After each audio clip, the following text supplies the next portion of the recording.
Hello, ladies and gentlemen. Welcome to the Saturday morning D&D show. My name is Jordan with a silent PH in the middle, and I am joined always by my wonderful co-host, Sir Lucian, over at Sir Lucian Gaming.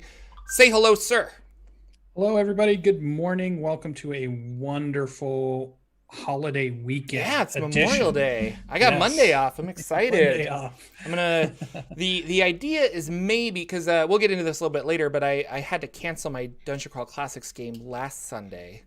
Mhm. Because of reasons. And then we were like, oh, well, is anybody doing anything for Memorial Day? Maybe we can do the online thing on Memorial Day. So maybe Monday, but I'm not entirely sure. Like an all-day session. Wouldn't that be so much fun? Oh, it would be really good. Well, yeah, that would be fun. I would do that. Yeah. So welcome, guys. This is really exciting to have all of you here. Thank you for being in chat. Thank you. We stream live on YouTube and Twitch. You can search for Saturday Morning D&D Show, and you will find us. It's always very exciting. We are going to talk. Ooh, I got all kinds of stuff going on. Okay, I do. Lucian, take it away. I got to give my phone to my wife. Yeah, awesome. So we have news today. So we'll give you a little news on Jordan there too. He is in the middle of buying a house or wanting to sell his house. So he's taking a few calls here and there. And we knew that might happen over the weekend because people like to come and look at houses and set those appointments up. So no big deal for us. We are going to be starting our news because we got a lot of news to go over and talk about because finally we had some stuff coming from Dungeons and Dragons, from Wizards of the Coast, kind of breaking out some of their news finally and saying, hey, here's what's going to be happening. It's kind of been behind closed doors. And I know Jordan will want to talk about this, but I'll get us started. And it's the D&D Live event. 2020 is going to happen, and we have the dates of June 18th through June 20th. It's easy for you to remember because all you guys have to do is say June 20th, which is my birthday. So all you have to do to remember D&D Live is like, it's on Lucian's birthday. It'll be perfect. You'll remember. Really? No Your presents birthday needed. is D&D Live? That's awesome. Yeah, June 20th. Oh, cool. So, Yeah, sorry about that. A little insight into the life of Jordan. I'm selling my house because we need a bigger house, and I think people want to come see it. So I had, in order to do the show, weird. my phone's blowing up because people want to come look at the house. So, D&D Live. D&D Live. We thought it was coming. It's happening. We thought it was canceled. Thought it was canceled. Yeah. A lot of things happening. It's kind of interesting, yeah, that they're doing this. Lots of stars, like Karen Gillian, and who else did I see? Brandon Matthew Root. Lillard. I was like, Superman's going to be there. It's going to be Brandon. So yeah, they're doing a lot of stuff with celebrities, and I don't know if I like that's the direction they're going, because it's like, they've got some cool people. Specifically Thomas Middlich and Brian Posehn. They love D&D. They do a lot of stuff like that.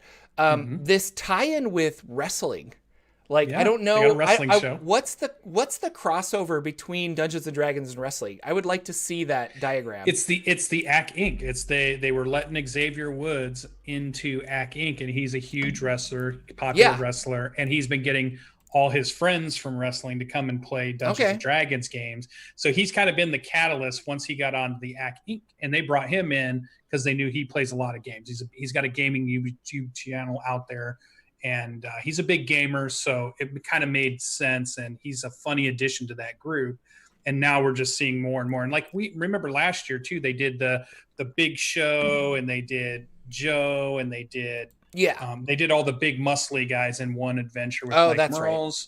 And now they're going to do another all wrestling one. But it sounded like it had like Alexa Bliss, and it had like a bunch of really cool young enterprising wrestlers that are out there that, they're just like us. I think they're normal people that like to play a game here or there. So I think that's kind of cool. But I do agree with you.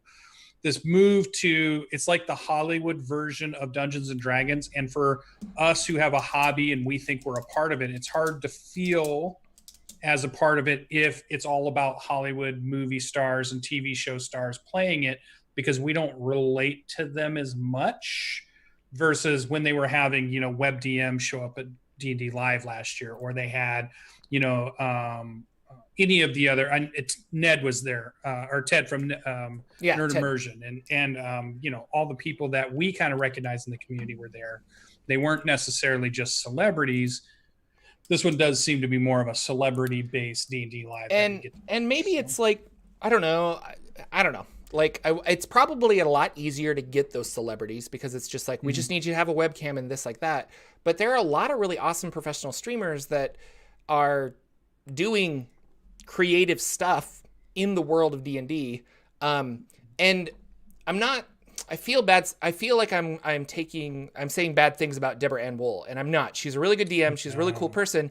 But like, they tried this formula with her already, where she had Kevin Smith and all of these people who didn't really know D&D or play D&D, but they're like, yeah, let's get these celebrities. We'll make them play D&D. And those games weren't, for me, very interesting to watch because they're just like, what do I do? I don't know. And like, I don't know. It's just, I don't think that's getting people into the hobby more than something like a Rod of 7 Parts on Wednesdays at 8:30 on Nerd Immersion. But something like that. Like, I don't know. And so, again, this feels weird because in the past, Wizards of the Coast has really embraced Twitch and they've really embraced podcasting. They've never really embraced YouTube. But they've embraced the people, the culture of Twitch and the culture of podcasting, that they're working with those creators to help further the brand. This feels like, oh, now that we're big enough, we don't need you anymore because we can get all these celebrities. And I don't know, like, I don't want to say that I was hurt by this, but I was kind of like, really, guys? Like, you don't want to? And already there were people on Twitter that are just like, do you guys want to do your own thing? Like, maybe during D&D Live, we stream a bunch of stuff and we do this, not out of like spite, but just that they want to be a part of it, but they weren't invited, you know? Yeah. Like, I don't know. I'm looking at DCC days, which is literally the week before D&D Live. And I just feel that Goodman Games is doing it correctly where you like sign up and they're going to do some like speakers and stuff about what's new with the company, but they're also going to do, you sign up as a DM to run games and then they live stream those games back and forth and on their Twitch channel. And it exposes more, I don't know, just like this person's cool and this person's doing this. And like, I had no idea that this type of game existed for DCC. And I'm like, why don't you do that with D&D Live? It could have been, and you did last time. I guess that's my point. Last year, it was like, here's a streaming booth, and WebDM got to sit down and just talk, like during D&D Live and promote the event on their YouTube channel. And I'm like, that's cool.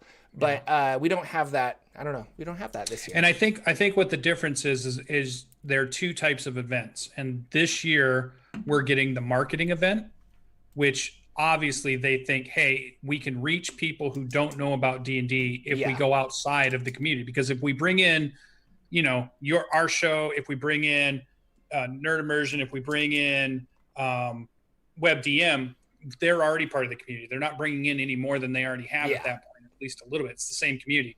If you're going outside of that and bringing people in that aren't in this community yet, you have to do something different. But that's a marketing event to bring stuff in. Whereas last year we got a community event. So I think they have to decide which one they want to do.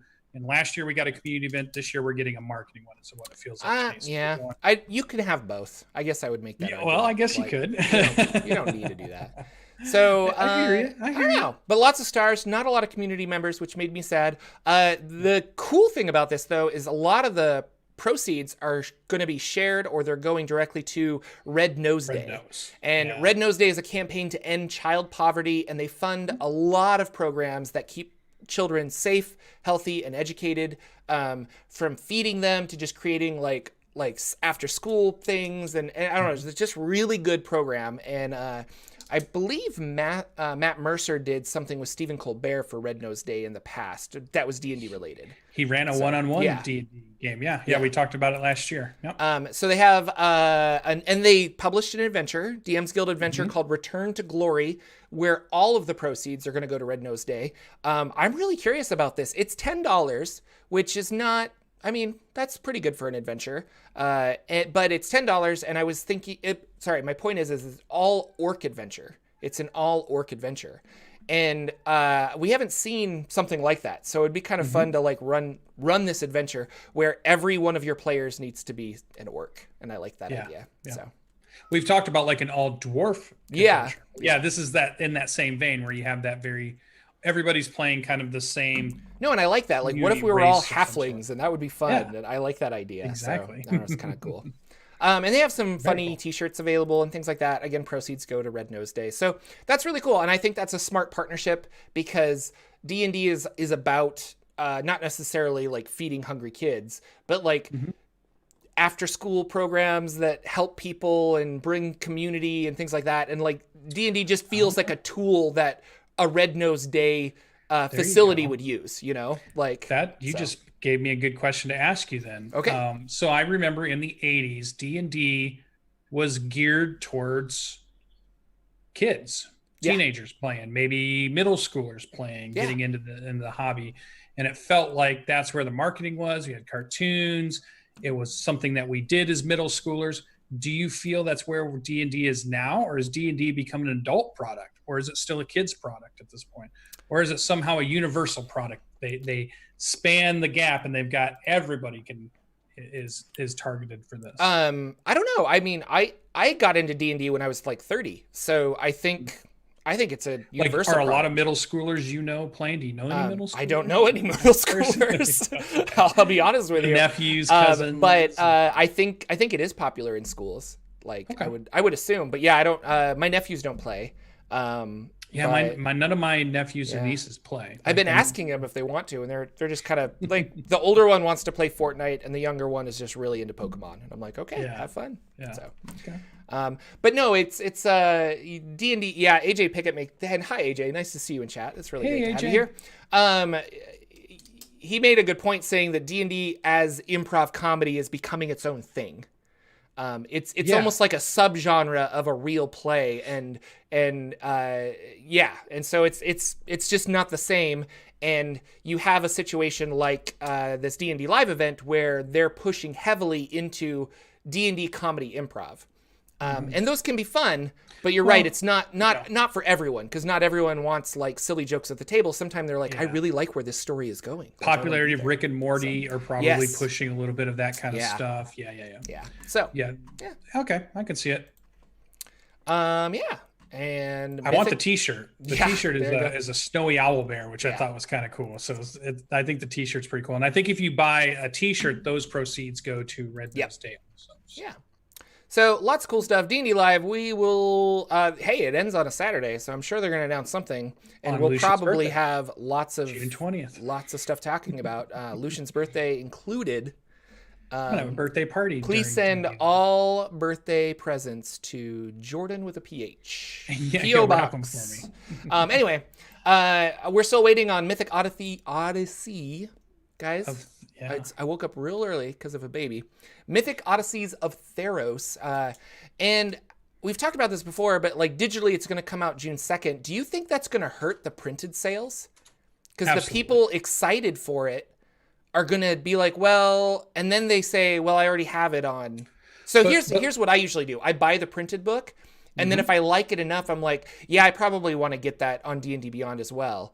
But this way, I really think I'm like, well, I'll probably pick it up on D&D Beyond because I want to review it. I want to talk about it. We want to talk about it on the show.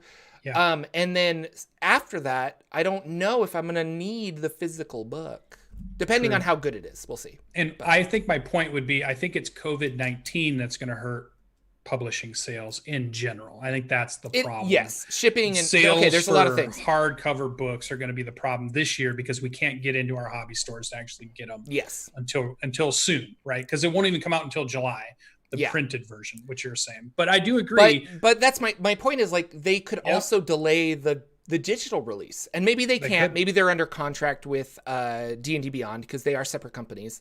Yeah.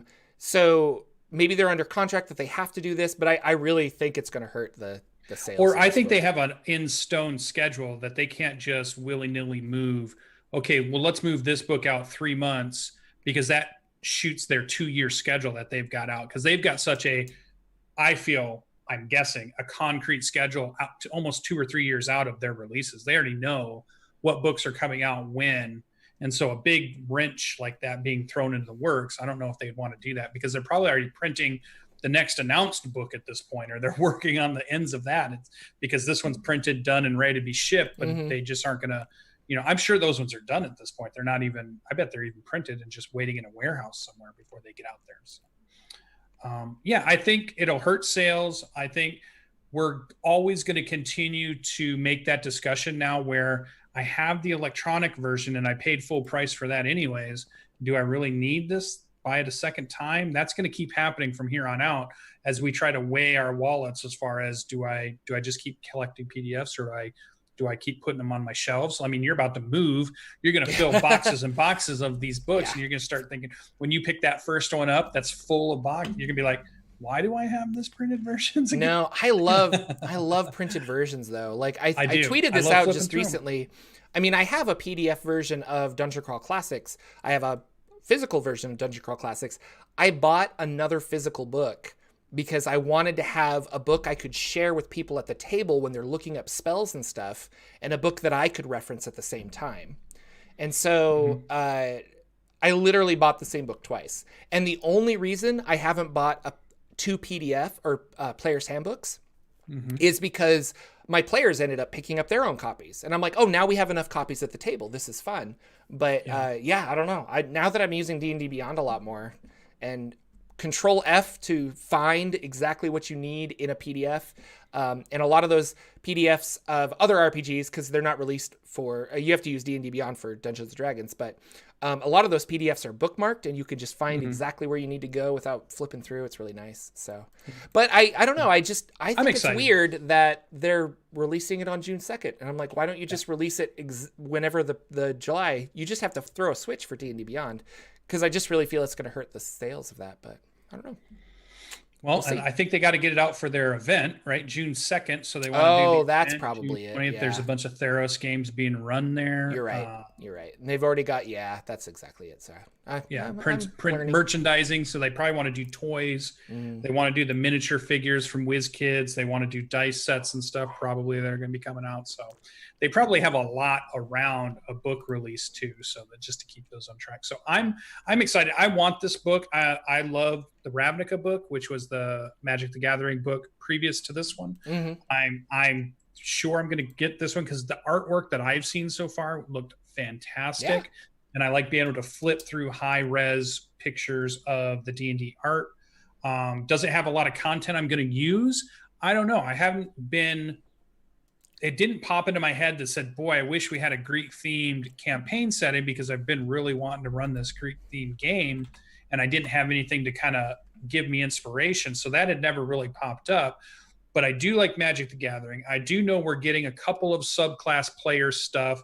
We're probably getting some race stuff in there. We're definitely going to get some campaign setting stuff, so maybe some new rules, definitely some new monsters to use and things like that, maybe some new spells. So it does feel like that's the kind of book I've been waiting for, stuff to give us some more tools and toys to play with. In a campaign book, or I'd really like another Xanathars at some point, which is kind of leading into one of your previous questions there just before we that you put in the notes. Do we think D&D Live is going to have any type of announcement for us as far as what's coming next? So what might we even see next? No, I think they definitely will. So when was Theros announced? Like February or? After Wildmount was out for, I want to say that was in March. 2 weeks. It had released for about 2 weeks. They gave it a good push for that whole full week, a little bit of a push the second week, and then I think we heard about the next book after that. Yeah, so yes, it's this book is, they're going to announce a new book, and it's going to come out October, November for Christmas and things like that. So that's what I'm thinking. So what are you putting your money on then? Are you putting your money, because that means June 20th or June 19th or June 18th we'll hear about what the next thing to be excited about. Do you think it'll be a book of stuff, a campaign book, bringing back one of the old worlds? We can get Spelljammer, we can get a Dark Sun, we can get a new campaign, or we can get a Forgotten Realms campaign again when we haven't had one this year. I think it's going to be, I actually think it might be two books, and one of them is going to be a camp or an adventure, and it'll probably be a Forgotten Realms adventure. And then I think also that you're going to get a alternate ways to play D&D. And a lot of those, it's going to have extra subclasses, but it's also going to say, here's an expanded spell list for bards. Here's an expanded spell list for sorcerers. Here's some extra feats. Here's some extra stuff. Do you instead of taking a feat or ability score improvement, you get both at levels 4 and level 8.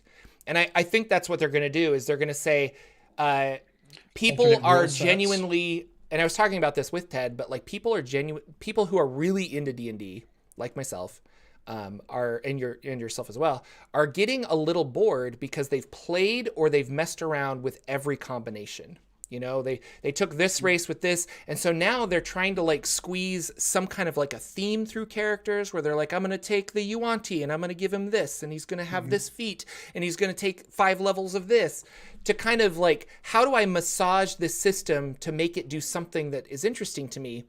You can create a lot more pathways for people to do that by introducing free feats, by introducing new races and new subclasses and things like that. So I think it's going to be like a D&D 5 5th edition plus, and it's going to, you know, like you can always play by the old rules, but if you're a veteran, like these newer rules can spice up the game a little bit more. So you think we're about to get to D&D 5.5, just like we got to 3.5 at some point? No, because 3.5, I mean, if we want to be correct, 3.5 was released to fix balance issues. And I think D&D 5e is balanced. I think they're going to almost unbalance it, like push it in the other direction where it's going to be like, you could always go back and use these rules, but like it might be fun. And I don't know, I've talked about it with friends before. Like, is there a huge harm in having everybody be able to get a feat at first level?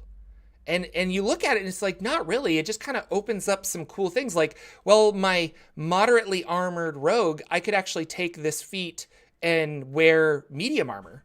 That's kind of fun. Like, I don't know. And so like you start thinking, and I think that's what it's going to be. I think we're going to get more options. Not there will be subclasses, but I think overall it's going to be, here's a different way to play. So, and who knows, maybe that'll actually tie in with a fixed ranger.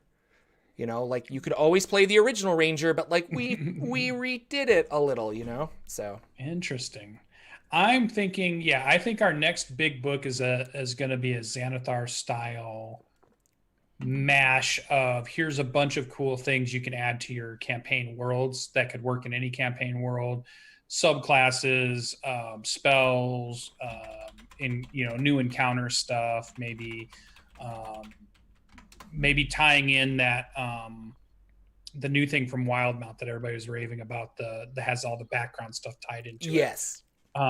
Put that into an official, official book where you create rivals and you create like a backstory that gets to unfold in the campaign. That was a really cool part of Wildmount. Yeah. That's what I'm thinking we're going to get. But I can't believe we have not seen a Forgotten Realms adventure this year. Is this the year we don't see a Forgotten Realms adventure? We're just done. That's it. We went Storm King's Thunder. We went through Tomb of Annihilation. We went through Waterdeep. We went through Red Wizard. Last one was Traveling Down to Hell. Is that it? We're done with. But we got. I don't think they're done. I think they'll have got another to tie in. One, so. Yeah, they got the video game coming, so they got to do more tie-in stuff with Baldur's Gate. So, all right. Well, we'll see. I think it'll be interesting.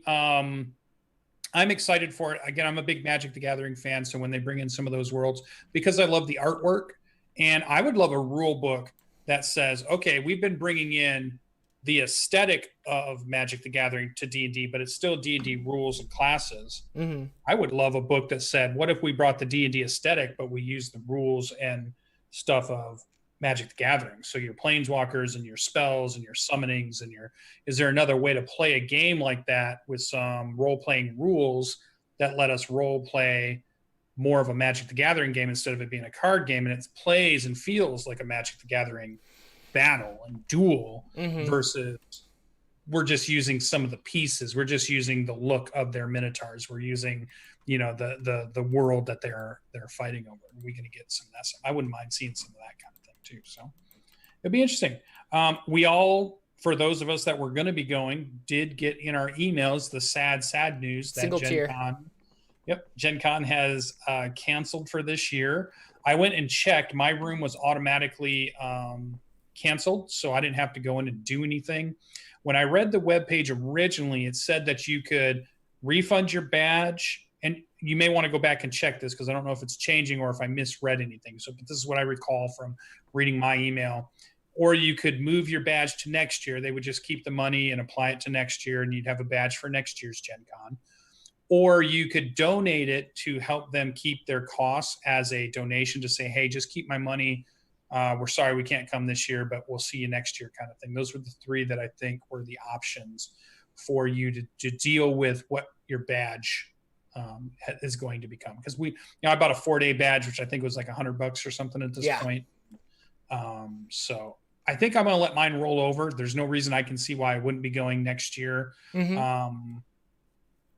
So I think that's what I'm doing with mine. Room's canceled, but they haven't really said online stuff yet.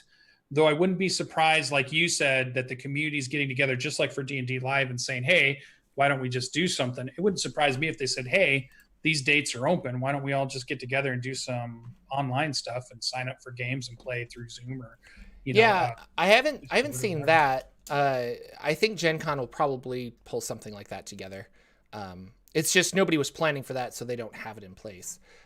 But specifically, I feel like I read this, but now I'm not sure, that they were going to have an online version of the retailers. So like the people that were pushing games and the people that had, dice and everything else for sale, they want to make like here's what would have been at Gen Con, and then you could peruse that. And I was like, no, and I will. Like, that sounds exactly what. Wouldn't that be cool if they created like the 3D hall?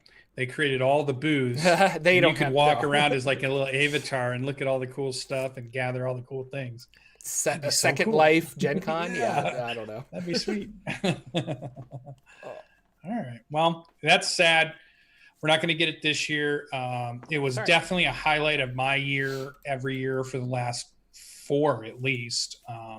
But we'll move on. We'll continue on. We'll keep playing games, and then there'll be more later on, I'm sure. Maybe something after that. Maybe a PAX after that will be maybe going to Unplugged or something, because I think that ends up being in November. So far enough along that. Yeah. They canceled Nerdarchy, the convention too got canceled. So that was in October. That's a shame. Yeah. All right. It is. Well, that was the stuff that was canceled. And then this is kind of I want to bring it up because it's part of the D&D community right now, but a lot of people on Twitter are really upset, and that the hashtag Fire Mike Merles is trending in tabletop community circles, because Wizards of the Coast D&D team did a Twitch video on their stream where they were interviewing Ray Winnegar, who's the new lead producer guy of the Dungeons and Dragons brand, and he dropped the fact that Mike Merles had never left the RPG team fully and is coming back on to it full time. And a lot of people are upset about that because there was some controversy with a playtester RPG creator named Zach S. And Zach is not a good person, and a lot of women were coming up and saying that they were a victim of abuse from him. And specifically, I guess there's a paper trail that says this. I feel bad talking about it when I haven't researched it that much, but the rumor is that Mike Merles received these emails from victims of Zach S. And then instead of doing nothing, he decided to hand those emails over to Zach, which allowed him to know who his accusers were, and he was able to harass them more. And so it was kind of it's not a good situation. And it feels like the D&D community that are upset about this thinks that Merles took Zach's side. And in a way, it looks like he did by being like, hey, these people are talking crap about you. And it looked like Wizards of the Coast was trying to save face, because a lot of people were like, where's Mike Merles? He's not been on Twitter. He's not been doing this. He's not active on anything.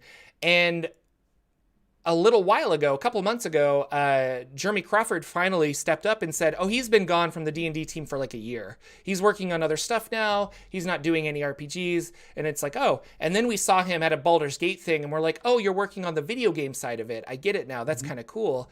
But this interview with Ray Winnegar, he drops that, and everybody...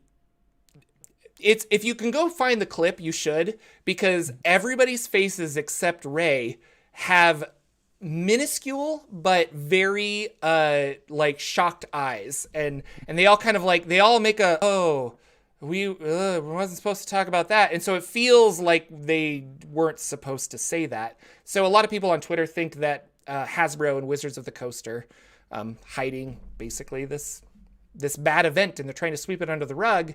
So I don't know, like, it's not fun to talk about, but it is something that's in the news. And so I was like, I thought we should talk about it, but like, thoughts, Lucian? I don't know. Oh, you're just going to send that to me, huh? I don't know. Yeah. The problem is, it's just such an issue that comes up these days, and it's a social issue. And we're in the times now where we're trying to right those social injustices that happened in the past. And it makes sense. We're trying to be a society that moves forward and is able to correct these issues, that happen, and be more vocal about them, and not because if you go back in the past, you go back into the 80s, 90s, 2000, it still happens today, but even more prevalent, it would be stuff like this would happen and nobody would talk about it. Exactly. Nobody would point the stuff out, and it just would keep happening because it wasn't something that anybody talked about. Maybe you knew, but you didn't really do or say anything. And I feel like we're in a time now where people are more about, no, we want to point out these types of bad behaviors, because the idea is that these behaviors shouldn't happen ever again. So, I mean, I get that there's a lot of people that have opinions on it. There's probably a lot of us that have lots of opinions when we don't have all information, and we have strong opinions based on our own kind of experiences. Maybe something like that's happened to you. Yeah. And so you feel super strongly about this. Maybe, I don't know. I've always had good interactions with the person, and then now that person's bad. You're kind of put in a spot of saying, I don't know, and then it's just a weird thing because everybody wants you to have a very polarizing idea about stuff. And it's kind of like the Adam Koebel thing too. Yeah. Where, I mean, that came out and everyone's like, oh my gosh. And he also just got off Twitter, and not that he's trying to sweep it under the rug, but like, I think for the most part, people just want an acknowledgement. And that's kind of what we're not getting. Like, Wizards of the Coast is not doing that. And Mike Merles is not coming out publicly and being like, I messed up, I'm really sorry, always on the side of this. And I will say that it's just very important to believe and listen to victims, because I think that's where the real disconnect is somebody says, hey, this happened to me. And then everyone's like, are you sure? And it's like, you need to believe the victim.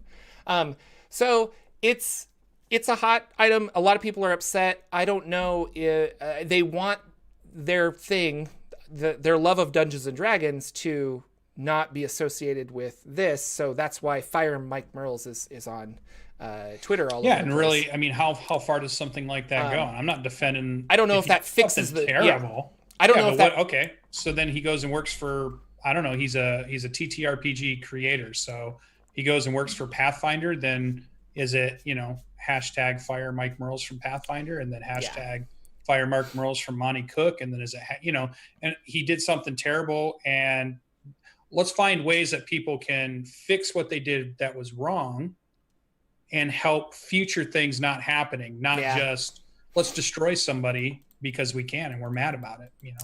We're supposed to be a compassionate people. We're supposed to understand, like you said, we're supposed to look at anybody that is a victim and be able to listen and acknowledge them. And we also are supposed to understand about forgiveness and moving towards a resolution that maybe changes a person, or maybe helps them understand why it was wrong and why, there's a path past that. And we don't hear a lot of, hey, here's how you move down that path. This is a better way to go. Here's the path we want you to walk off a cliff, is the path you're given. And with Adam did a horrible thing, and I watched it and it was horrible, but I still like him. I don't think he's the devil. I don't think he's evil. There's a path of redemption somewhere. I don't know what it is. I don't know how it is or how you do it, but there should be one that you could follow. And I would hope that us as a people could help guide people to that path, not just the let's just, get rid of them. Yeah, they're wishing bad things on him, which I totally understand and I sympathize with. But going on off of your statement, I think the path of redemption is honesty and truth and transparency. Sure. And not just being silent and trying not to say anything is kind of interesting. So I don't know, if you see it floating around, you can Google and find some information. Yeah, it's just not a fun topic of conversation, but important to talk about it so that stuff like this doesn't happen again. So it doesn't happen again. Yeah. And That's I mean, the other thing, like, I think it's weird where it's an uncomfortable thing, but it's like, no, you need to talk about this. You need to listen to victims. You need to understand them, and you need to say, don't be abusive to people. Don't do that. Just don't be abusive to people. Be nice to people, and you don't have this happen. You're just, I always follow the rule of Bill and Ted from Bill and Ted's Excellent Adventure, which is be excellent to each other. Be excellent to each other. I like it. Shifting gears to our bardic inspiration. I think I've done this one before, so I feel kind of bad. But the all orc adventure that we talked about earlier made me think of doing an adventure where everybody is the same class. So all clerics, all wizards. And I think that would be fun to be like, I love the all clerics. You have done? No, I love the idea of all clerics. Yeah. For sure. So, like, what if you are all clerics, maybe of the same god, but maybe not? I don't know. I think it would be more interesting if you weren't. But, like, or you're all at a wizard school together, or you're all at, like, bard training together. I just like this idea. And if you're all fighters, if you're all monks, there's a healing problem. But I think you could redefine short rests and what hit dice do, and probably solve some of that, or with healing potions or something like that. But there's a quest there for 5 clerics, like there is just like, we need you to go clear out all of these undead and you guys are the best suited to do it. We're going to send in 5 clerics. It's going to be awesome. And I like that idea. And you have the nature cleric and you have the light domain cleric and you have all this other stuff. And so they're all have similar abilities, but yet different.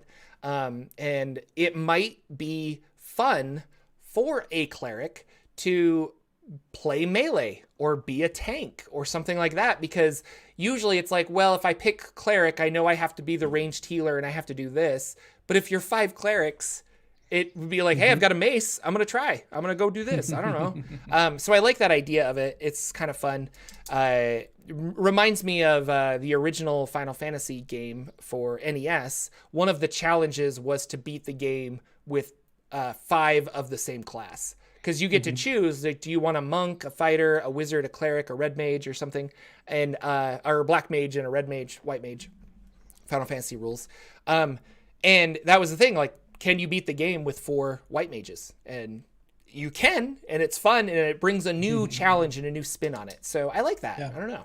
And that's kind of, I feel like that would be a fun campaign. And maybe that's something you could write for the DMs Guild. Just like, this is an all orc adventure. Be like, this is an all cleric adventure. Yeah, and that's the type of group I would be I would be a player that would volunteer for something like that. I don't know if all players are into that, because like, as we know, when we tell our players right now, hey, we're going to start a new campaign, they're already starting to think about ideas of their characters without even knowing anything else, because they have ideas for cool characters that they want to play from whatever it might be, as my dogs go crazy out there. But I do like the idea that if you have the right player group that's ready to get into it, like you said, like maybe our town has a set of 4 prominent churches, and each of them they're sending a delegate to say, hey, we have this big problem that's happening over the horizon. Yeah. We're each going to send one of our people to deal with it. And you as a group, go deal with this thing on the horizon before it gets to our town. You've got to deal with this thing. And so now you have this cool dynamic of, well, I do what my church is, and I have my way of doing things in our belief system and the way, but now I'm having to work with this other group because we were told by our superiors to deal with this. We have to work together. We can't just fight amongst each other because there's a bigger evil coming type thing. So I like that idea. Or the idea that we're all thieves because we've started our own thieves guild in a town. Yeah. So we're all a bunch of, we just go around and be a bunch of cutthroats and cut purses and whatever, or maybe we're all smugglers and we all have the thief class. We're doing that kind of stuff. Or I wonder how balanced the game is to something when like it's all that. the same. When it's all the same class. Nowadays, probably not so bad with the types of subclasses you can. Yeah. Because you can get the healing from different places, even if you didn't multi-class. Like even if you left multi-class out of it, I think you could get there. Or in the early days, maybe not so much. Maybe it was harder because you couldn't get as many healing options as we have now. I'm just thinking about how many sneak attacks you could get with an all thief. All rogue, sorry. Oh my god, that would be so swashbucklers. Like, and then it's always just like, well, who's going first? Because somebody has to run up next to it in order for me to get sneak attack. But yeah. I don't know. It's kind of interesting. I want to do that. But yes, Belution, what was your bardic inspiration for this? So mine was funny enough. You could tell when I got my bardic inspiration because I typed at midnight on mine and Jordan's Discord a thing about what would you call when we have kids on bikes, but if we did a D&D version, so a fantasy medieval version, and we were like, we know about kids in space, we know kids on brooms, we got kids on bikes. What would you do for a D&D version of that? So I was trying to think of kids on wagons, like kids in dungeons. That doesn't sound like anybody would buy that. It's like I was trying to figure out kids on dragons. I'm thinking, okay, now we're getting closer to something cool. But then my idea was campaign-wise, I was just sitting up, and it's probably because I've been watching way too much Naruto and all these other kids go to magical academies to learn special ability anime shows that are on you, because that's what all anime is, it seems like. And I started thinking about what if we ran a campaign that was an angsty teen campaign. You're all teenagers. Your parents were adventurers, famous adventurers. You're the children of them. And maybe you kind of disdain them in some way. You're just like, adventurers, they're overrated. My dad was never home. Just get into that real angstiness. But they somehow go on an adventure. They're somehow drug into a campaign of sorts, and those are the types of characters. And the idea is to get your players willing to want to play in a campaign like that, and then lean into the real teenagery part of living in this world. Because what would it be like to be a teenager in this world, right? What are the problems you have as a teenager there, where everything is super dramatic? What kind of school are you going to, if you are? What kind of friends would you have? Where do you hang out? Because you hate adults and you think they're boring and dumb and you don't want to listen to them anyway. How do you dive into that? But your backdrop is Forgotten Realms, right? That's your backdrop. So what is the local mall in, No, there was an actual play that I really enjoyed called a podcast called Bored with Life Adventures. I think I've mentioned it before. They have sadly stopped producing content because I think a lot of podcasts just stop sometimes, everybody gets real lives and things like that. But I really enjoyed it. Their last game that they didn't get to finish, the whole idea of it, was something called XP Academy. And they were all like 14 to 16-year-old kids at this academy learning to be adventurers. And so they needed to get XP to come back and like learn how to do stuff. And they would role play going to class. There was a prom episode. I mean, It was so fun. And then they would go out and like actually do D&D stuff. But I agree. I think that's a lot of fun. I'm a sucker for teen angst movies. There you go. I love movies like that. And I don't know why. I've just always, when I was younger, like in my 20s, a lot of those teen movies have like 20-year-olds as the teenagers in like a high school, because they need adults who aren't in school and don't have to have a lot of stuff and can work, 12-hour days for a film shoot. And so if you looked young, they would hire you to then be a teenager. And I looked very young. And I was so excited. I'm like, that's what I want to do. I want to do these teen angst movies, and it never worked out, but it's really cool. Anyway. I think that's a fun idea. I think there's a lot of cool that was my bardic inspiration. We did a little bit of it with McLancy Waddle Adventure when you got to play, because my backdrop for that was it was a town that had a tragedy 10 years ago where some kids were trying to explore like an old cave or an old tunnel or something. It collapsed, and these teenagers were killed, because that's usually always the teen angsty story of the town, right? Several years ago that the kids were at the quarry and somebody drowned and it was all bad. And then we pick up 10 years later, the kids that hear about that story and know about it. And so this town would try to train their youngsters into how to be adventurers because they knew they couldn't stop them from going out into this dangerous land. You could just say, hey guys, don't go out of town. It wouldn't work. They always would go out because they're kids. They always find a way to not do what the parents tell them. So they would have put them in basically, like you said, an academy where they train them how to use rope and survival gear and swing a sword and wear armor and that kind of stuff in the hopes that because they can't stop them, that they at least be safer than if they didn't train them at all and try to. So that was that whole premise behind it. I thought that's such a cool way to maybe start, but you do have to get player buy-in. It's got to be something your players want to buy into. And I think if you lean into them when you're explaining it to them, hey, we want to do this real teen angsty kind of, old John Hughes movie style kind of campaign, I think it would be funny because you could lean into the Breakfast Club kind of stuff. You could lean into, 16 candles on top of we're in Forgotten Realms in a dangerous world of adventure. So AJ Pickett just said Waterdeep High. I think that's the name Waterdeep High. I think that's the name of your campaign. I love it. So that's this week's Bardic Inspiration. Definitely remember to always put your week's Bardic Inspiration in the comments. We'd love to hear what kind of cool ideas just pop out of your head, or because you're watching something or reading something and you go, you know what, this would make a cool adventure. Why don't we do this? So we always like to share those with everybody. So bark. That's awesome. So Lucian, I'm excited for what we're going to talk about next. Your game, you lost your other character, or did you create a new character? What's going on? You didn't like your character, or they didn't align. Yeah, that's right. My first character didn't align. So that was the Cavalier who then decided, and we have a party going on outside, so the dogs are out going crazy. So I do apologize for that. But you know what? They haven't got together in a while, so it's fine. So my Cavalier was a really good guy, and I wanted to play him as a good straight guy, and he didn't match with the group that was a bunch of criminals and cutthroats in this Waterdeep campaign we've been playing. That's also part Acquisition Incorporated, part Waterdeep Dragon Heist, right? And so I switched my character out to a Gloomstalker Ranger that's definitely a lot more edgelordy and a lot more willing to, not worry about moral lines in this part, and fits into the group pretty well. Well, last week we had a death of one of our rogues who actually died, failed saving throws, and decided, you know what, I'm just going to roll up a new character. And that's AC Inc. The HQ sent a replacement. So we got in the mail, I guess, or however you want to say it, we got a Warforged Echo Knight shows up at the door, and now they have joined our AC Inc. Enterprise franchise. So it's funny that we've been in this game that we've started at level 1.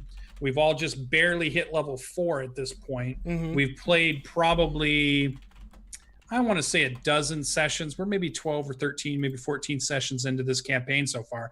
And we've already had 2 character changes as the group is beginning to, figure itself out and as we move on.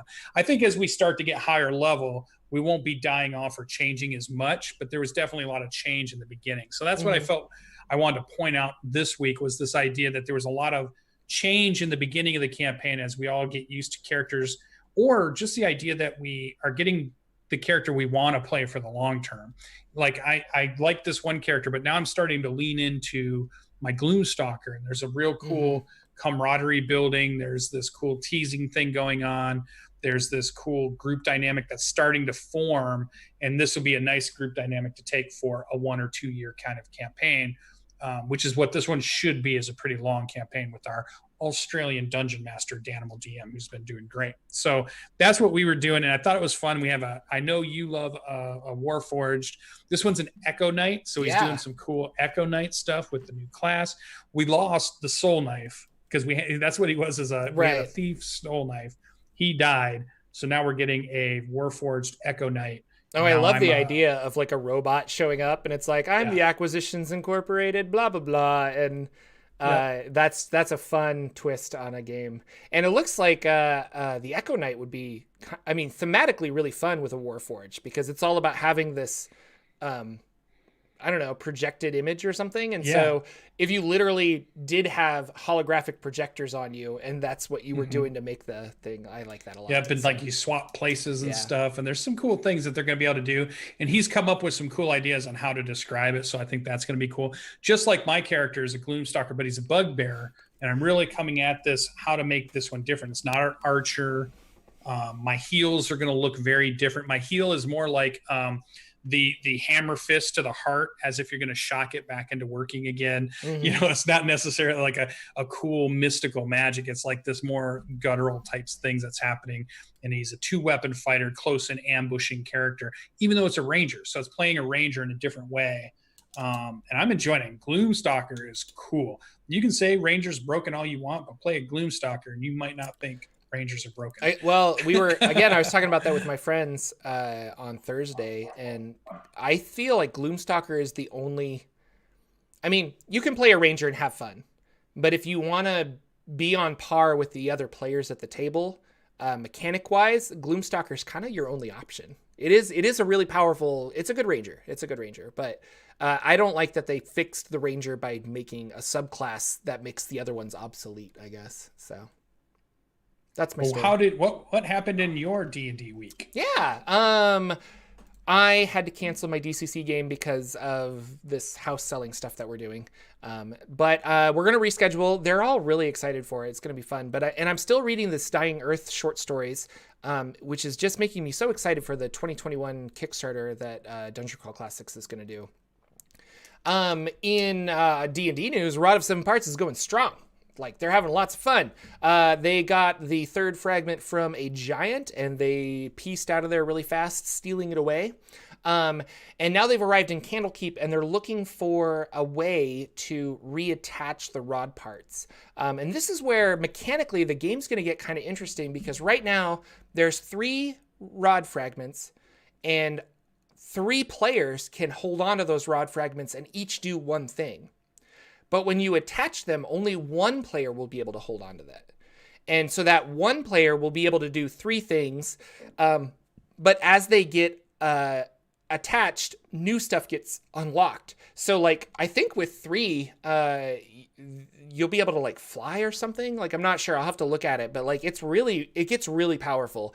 And when all 7 are there, like, you're awesome. So I think the dynamic is interesting because they all want this rod fragments for different reasons. Some for the Zentarum, some for their government, some to, like, maybe I could use this to, like, jumpstart my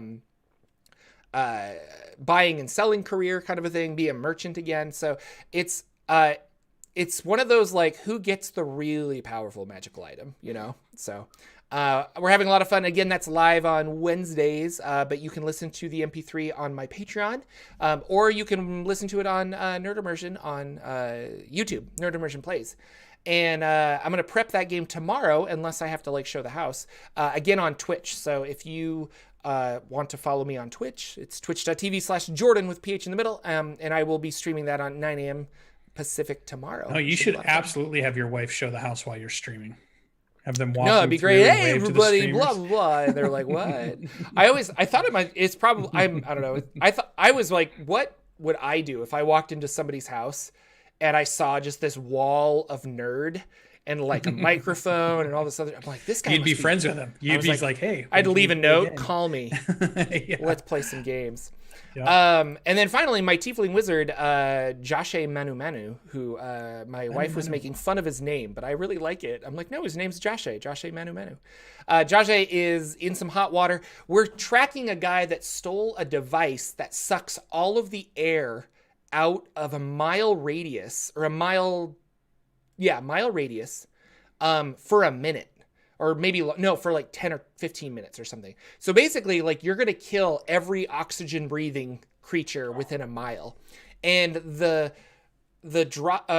story, like, backdrop of Wildmount is that there are these 2 large factions fighting against each other. And so if one side got this, they could do a devastating blow to the other. And we as adventurers are going to be like, what do? We want to like figure out how to destroy this and stop them from using it, but we have to find it first. We found the guy who stole it, tracking him down through a swamp, which was really fun. We found the guy who stole it, but we don't know. He's trying to, like, auction it off to the highest bidder kind of a thing. And then he actually got teleported away and we lost him.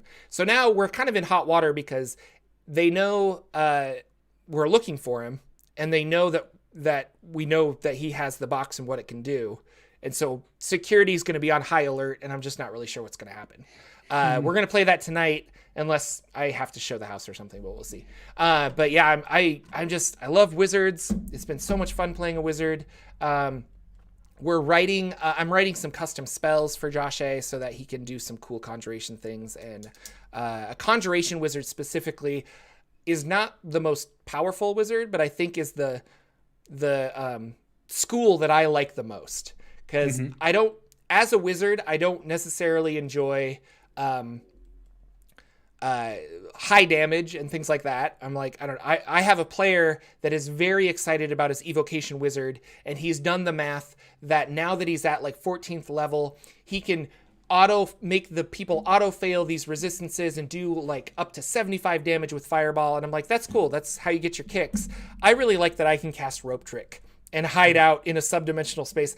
I like that I can conjure flowers in my hand and hand them off to people. So Conjuration Wizard is definitely for me. It's a lot of fun. My favorite was War Mage, and I just love the idea of the shields and protecting and be able to stand in the front line and take a hit. And it wasn't all about damage output, but it was being, about useful on the battlefield, doing lots of cool things. And there's so many ways you can play a wizard, which is what I really like about the class. It's one of my favorites for sure. No, and with the Bladesinger wizard that Ted plays in my Rod of Seven Parts, the AC bonus and the way he's playing it, it's kind of similar to the War Mage in that he's deflecting blows with magic and he's doing all this cool stuff. And it's interesting. It's really fun. I think that's also a way that I never really thought I would play. But yeah, they did really good with a lot of the classes, but I've always liked wizards and I think it's really fun. So, but I just realized too, I want to play in an all warlock game. Oh, how badass would an all warlock game be? No, that would be really fun. Yeah. Specifically, I have a campaign setting where warlocks are the main source of magic that I want to like flesh out more, but an all warlock campaign, that'd be really cool. So that'd be really cool. Because you could be like, hey, we're all a fiend warlock. Fiends, but different fiends. But or even the same, it doesn't matter. But my point is you're all fiend, but this guy's tome, your Pact of the Blade, your Pact of the Chain, and your guys are like complementing each other, and that could be a lot of fun. So that could be very cool. I want more packs. That's what I want. I need a book with more warlock packs. Yeah, for sure. Yeah. All right. Well, we're getting close to the end there. What do you think? You want to take us away? I suppose I can. We're ending early. What are we happening? Oh my gosh. What happened? Well, it's a holiday weekend. We want to get out. That's true. We want to enjoy our families. We want to get out. Clean a house, guys. It's crazy. We got beautiful weather. Thank you guys so much for coming out and watching us live. We had a really good conversation in the YouTube chat, so thank you. AJ Pickett, you're awesome. I always love seeing you in chat. You all, if you like my lore videos, go subscribe to AJ. He does a really good job. AJ's got some great videos. And he's got some great videos, and he's been making a lot of videos. We should have AJ on the show. We should. Had him AJ, do you want to be on the show? Maybe we'll talk next week. We should have a guest on us. What are you doing on a Saturday? So, yeah, what do you do? You're in Australia, I think. So, I'll email you. Should be good. Anyway, really excited. Thank you again, Lucian, for co-hosting with me. It's a lot of fun having you here. We're really enjoying everything, and we will be here next week pending my house selling, and we'll see. But for all intents and purposes, we'll be here next week. Thanks again, and we'll see you guys next week. Goodbye, everybody. Take care.